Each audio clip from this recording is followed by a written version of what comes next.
శ్రీ గురుభ్యో నమ.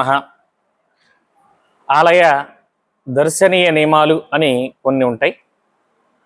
వాటిని బట్టి మీకు ఈ విషయం తెలియజేస్తున్నాం. కొంతమంది స్వామివారికి అభిషేకించిన తీర్థాన్ని తాగి తలకు రాసుకుంటారు. కొంతమంది సామాన్యంగానే తీర్థాన్ని తీసుకుని తలకు రాసుకుంటారు.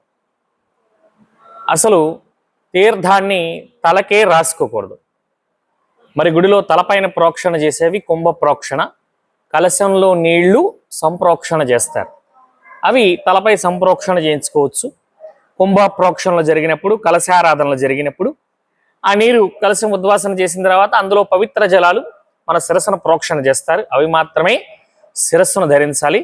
తీర్థాన్ని ఎక్కడైనా సరే తలకి రాసుకోకూడదు. అది ఏ గుడిలో అయినా సరే, శివాలయానికి వెళ్ళినా, విష్ణాలయానికి వెళ్ళినా, అమ్మవారి గుడికి వెళ్ళినా తీర్థాన్ని మాత్రం తలకి పొరపాటున కూడా ఎప్పుడు రాసుకోకూడదు.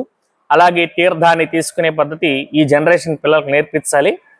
ఈ చేతిలో ఈ బటన్ వేలుని ఈ ఉంగరపు వేలు దగ్గరగా తీసుకువచ్చి ఈ చూపుడు వేలుని ఇలా ముడిస్తే సరిపోతుంది. ఇదే తీర్థాన్ని తీసుకునే పద్ధతి. ఇలా తీర్థాన్ని తీసుకోవాలి. ఒకసారి తీసుకోవచ్చు, 3 సార్లైనా తీసుకోవచ్చు తీర్థాన్ని. కాబట్టి తీర్థాన్ని మాత్రం తలకి రాసుకోకండి. అలాగే ఆలయంలో స్వామివారి దర్శనానికి వచ్చిన తర్వాత మన ధ్యాస మొత్తం భగవంతుడి మీదనే ఉండాలి.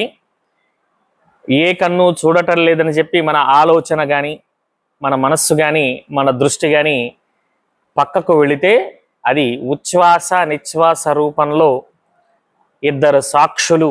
ఉచ్ఛ్వాస మనలోనే ఉంటుంది, గాలి తీసుకునేది. నిశ్వాస బయటకు వదిలేవి. ఇవి 2 రూపాలుగా, 2 సాక్షులుగా లోపల ఉన్నటువంటి చిత్తంలో ఉన్న గుప్తుడికి తెలియజేస్తారు. గోప్యంగా లోపల ఉంటాడు చిత్రగుప్తుడు.